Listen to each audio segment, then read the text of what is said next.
In this lesson, we will learn how to accept user input in an array.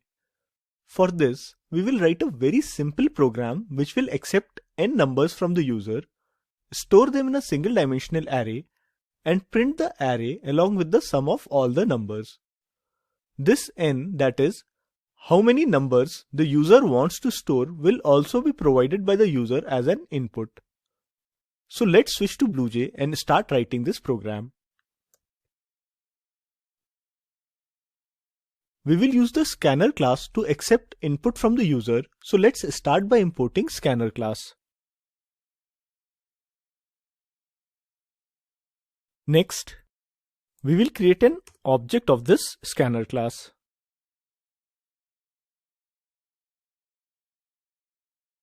Now we need to ask the user how many numbers he wants to input, so let's do that.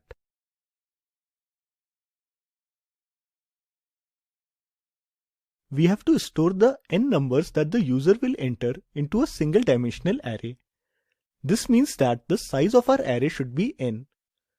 Just to clarify this point a little more, say the user wants to store 10 numbers. Then we will create an array of size 10. If he wants to store 15 numbers, then we will create an array of size 15. For this program, the size of the array is determined at runtime. We can do this by specifying the size of the array as the variable n. Let me show you how. I want to store int values, so the data type of my array is int. I will name my array ARR. Then the square brackets to tell the compiler that this is an array variable and not a regular variable. After that, I am writing the new operator to create the numbered boxes. I need to tell the new operator that the type of my boxes should be int and I need n number of boxes. Our array is created. Next, we need to ask the user to enter the numbers and store them in the array. We will run a loop from 0 to n-1 like this. We are initializing I to 0 because the array index starts at 0, not 1. The condition of the loop is I less than n. So the loop will run till the value of I becomes equal to n-1. As soon as I becomes equal to n, the condition will become false and the loop will terminate.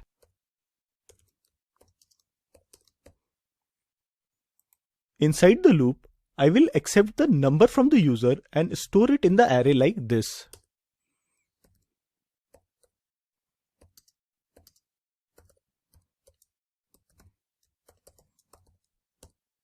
The first number entered by the user will be stored as the first element of the array. The second number will be stored as the second element of the array, and so on. Let's also add code to print all the elements of this array and then execute the program. It will give you a good idea of how the numbers are stored in the array.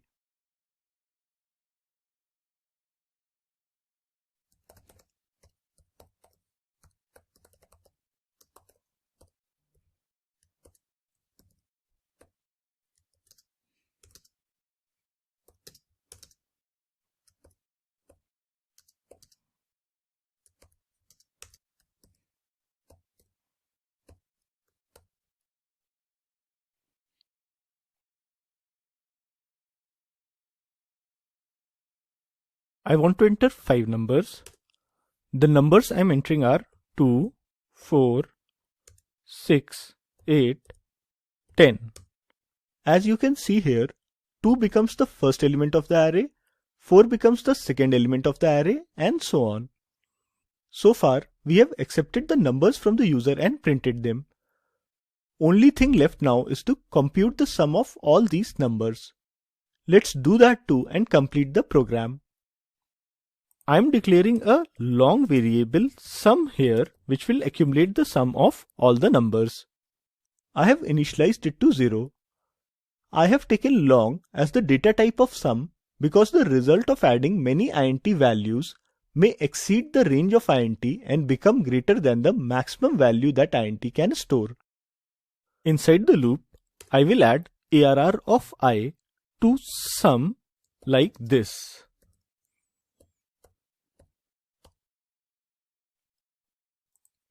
Outside the loop, I will print this sum.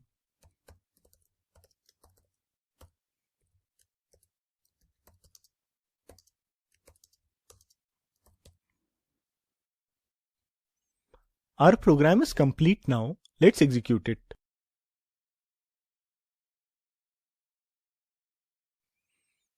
This time I want to enter 8 numbers. 1, 3, 5, 7, 9, 11, 13, 15. Our program correctly stores these numbers in a single dimensional array and computes the sum of all the numbers. Now we have a good understanding of how to declare and initialize single dimensional arrays, access its elements, and store data in it. In the next lessons, we will look at searching and sorting in arrays. In this lesson, we will learn about binary search. Binary search is more complicated than linear search. But don't worry, I will explain it to you through a real-world example, then you will find it easier than linear search. I assume you have used a dictionary to find the meaning of any word. If I want to find the meaning of the word search in the dictionary, how will I do it? One way is that I start at the first word of the dictionary and then go through all the words in order until I get to the word search. But that's not how we search a word in the dictionary, isn't it? Dictionaries are not meant to be searched like this, as it will take a lot of time. Instead, I will open the dictionary approximately at the middle and check to see whether the word search comes before the page I have opened or after. I know this because words in the dictionary are arranged in alphabetical order. If search comes after the page I have opened, I will go to the middle of the right half of the dictionary and again check to see whether the word search comes before this page or after. I will repeat this process until I have found the right page containing the word search. We search the dictionary efficiently by using the fact that the words in the dictionary are arranged in alphabetical order.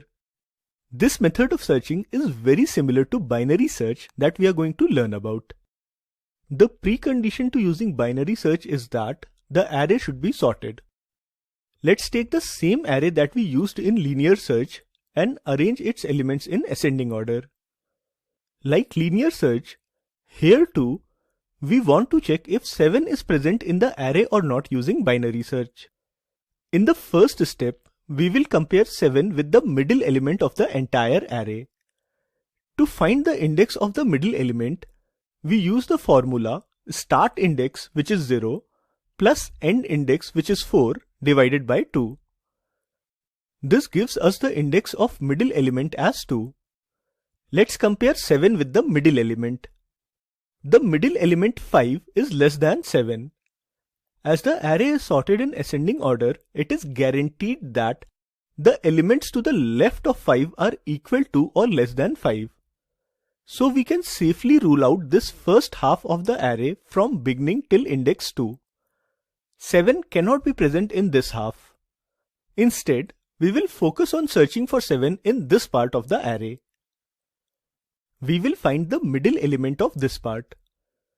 Using our formula to find the index of middle element, in this case, start index is 3, end index is 4, we get the index of middle element as 3.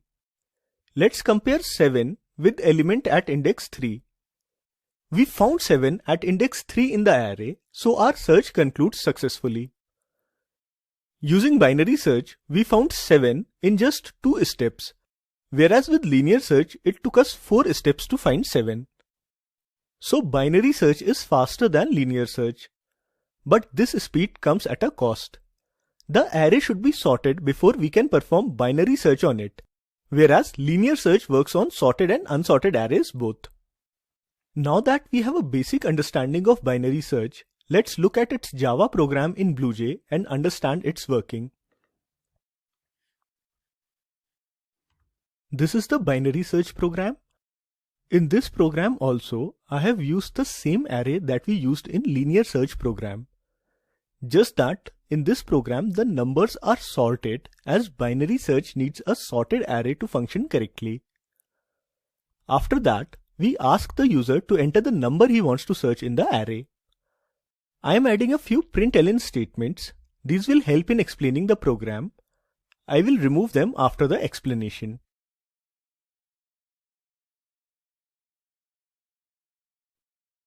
Let's execute the program first and search for 7 in this array.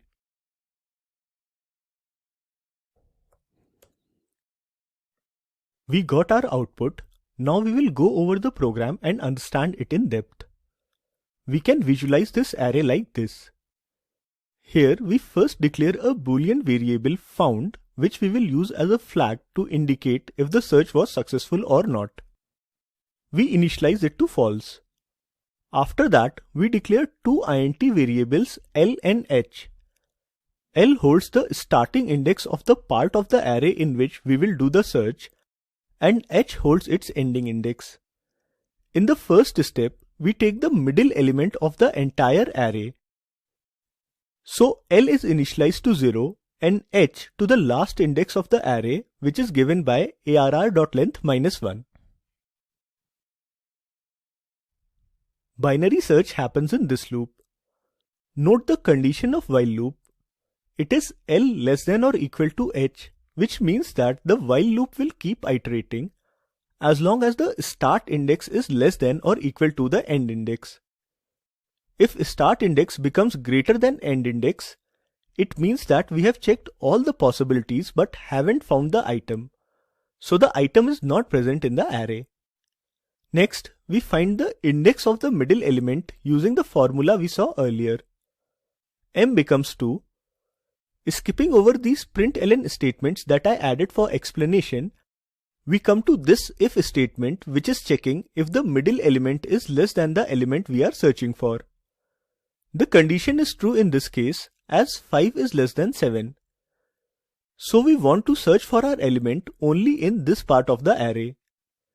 Elements to the left of index 2 are less than n. To search in this part of the array, I will set my start index L to one element right from the middle element. We do this by setting L to m plus 1. So L becomes 3 and H is unchanged at 4.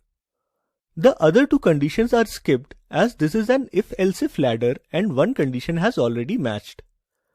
Program control goes back to the beginning of while loop. Condition is true as L is less than H. Program control enters the while loop to start the second iteration. M becomes 3 this time. Then we check if middle element is less than n. Condition tests false. We move to the else if part and check if middle element is greater than n. Again the condition is false, so we come to the else part. Middle element is neither less than n nor greater than n. This is possible only when it is equal to n. So we have found our element in the array and this println statement outputs the same to the console. As we have found our element, we set the Boolean variable found to true and exit the loop by executing this break statement. And with this, our binary search program completes. Let's walk through finding another element in this array. It will make your understanding of binary search crystal clear. I will execute the program again. This time I want to search for 4 in this array. We got the output. Let's try to understand the code now. Like with searching for 7, initially L is set to 0 and H is set to 4. Index of middle element of the array is 2. Then we check if middle element is less than n. Condition tests false this time as 5 is greater than 4. We move to this else if condition and it tests true. This means that we should search for n only in this part of the array as elements from index 2 and onwards are greater than n. To search in this part of the array, we need to set our end index at one index before the middle index. We do this by setting h to m-1. This time the start index L is unchanged at 0. Next iteration of the while loop starts. Value of m is calculated as 0. Then we check if element at index 0 is less than n. Condition tests true as 1 is less than 4. This means that we should search for n in only this part of the array. So we set our start index to 1. Notice that in 2 steps we have narrowed down our search to just a single element, and in the next iteration we will find our element. Program control goes back to the beginning of the while loop. M becomes 1. Both these conditions are false as element at index 1 is equal to n. Program control comes to this println statement and executes it. 4 found at index 1 in the array gets printed to the console. So that's how binary search works. It provides a lot of improvement in searching time over linear search, but with the caveat that the array should be sorted. After learning binary search, many students get this confusion that for binary search to work, the array needs to be sorted in ascending order only. This is not true. We can sort the array in ascending or descending order. For both cases, binary search will work. Having said that, if the array is in descending order, then this program will need some changes. It will not work as is. Let's change the order of this array from ascending to descending.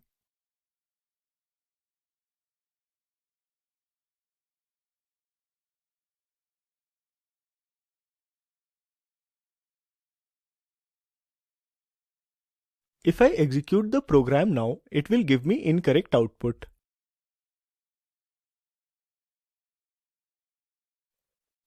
It is saying 7 not found in the array, whereas 7 is present at index 2 in the array. Let's try to understand what went wrong and what changes we should do for descending order array. In the first iteration, when this if check finds that the middle element is less than n, we search for n in this part of the array. This was correct for ascending order, but now our array is in descending order. So we need to search in the reverse direction. Instead of this part of the array, we need to search in the left part as elements towards the right are lesser than n. So we will change this L equal to m plus 1 to h equal to m minus 1. Similarly, when the middle element is greater than n, we need to search in the right part. So we will change this h equal to m minus 1 to L equal to m plus 1. Let's check our program now after this change. Now it is correctly searching 7 at index 1 of the descending order array.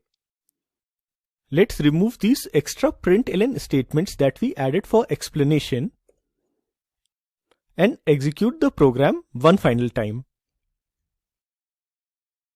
This time I will check for the number 4. We get the correct output for 4 as well. To summarize, binary search works for arrays sorted in ascending order and descending order both. To convert ascending order binary search program to descending order, swap these two statements like this.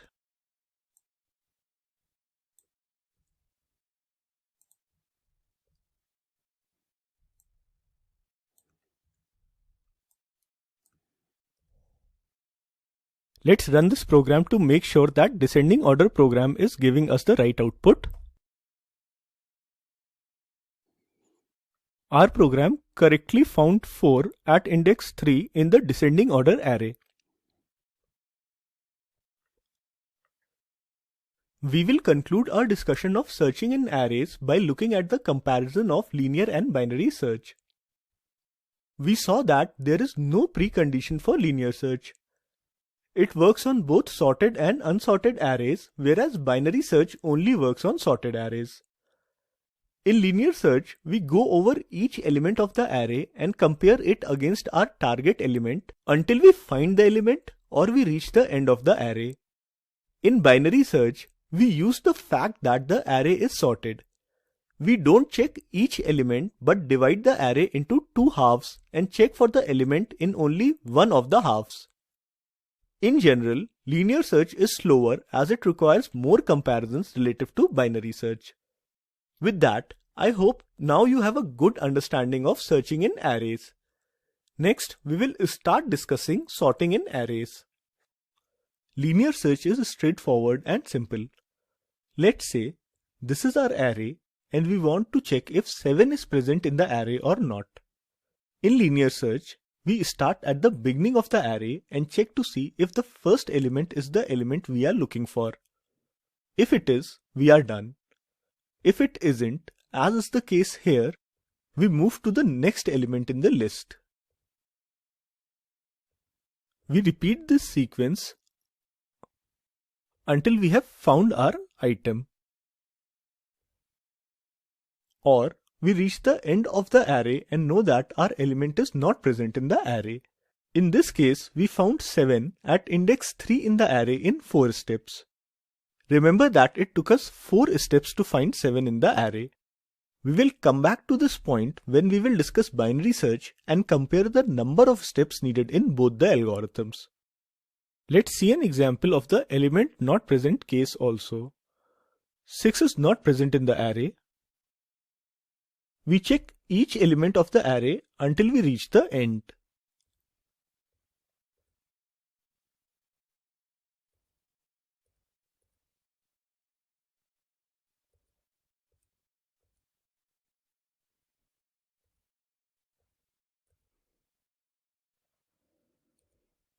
Since we have checked all the elements of the array and didn't find 6, we know that 6 is not present in the array. Let's switch to BlueJ and see the Java program for linear search. This is the linear search program. Here we declare and initialize an int array. It has the same elements that we saw in the example. Next, we ask the user to enter a number that we will search in the array. We accept this number using the next int method of scanner class. In this loop here, we perform linear search to check if n is present in the array or not. We go over each element of the array and compare it with n. If we find a match, we know that the element is present in the array. There is no need to continue with the rest of the iterations of the loop. So we break out of the loop. Otherwise, we continue checking the remaining elements of the array. Outside the loop, we check if I is less than the total number of elements present in the array. If this condition is true, it means that we found n in the array and exited the loop by executing the break statement. So I will contain the index of n in the array. If this condition is false, it means that we looked through all the elements of the array but didn't find n, so n is not present in the array. Let's execute the program and try to search for 7 in the array.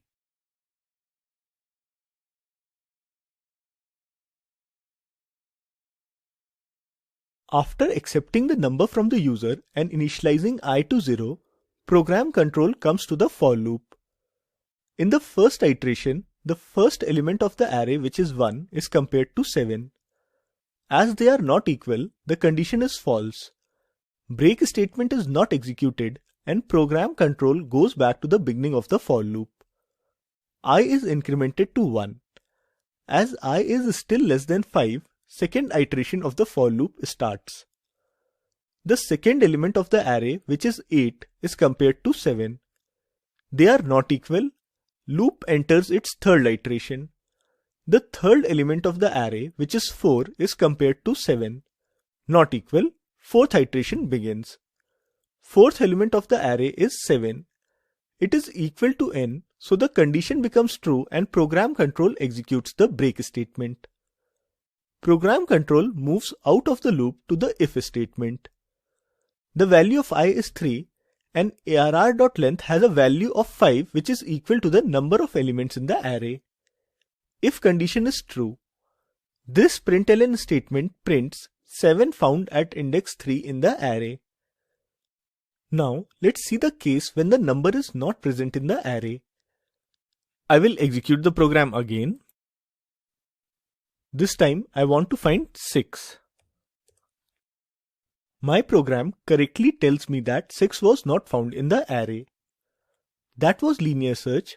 As I said before, simple and straightforward, isn't it? Next, we will look at binary search. Searching for something is a fairly common activity we do in our daily lives. To call your friend, you search his or her name in the contacts of your phone. To study a particular chapter in your book, you search for its name in the table of contents and find out its starting page number. I can go on and on with such examples, but I hope you got the point. Searching is a common activity in programming as well. As arrays hold a collection of values, often in our programs we need to check if a particular value is present in our array or not.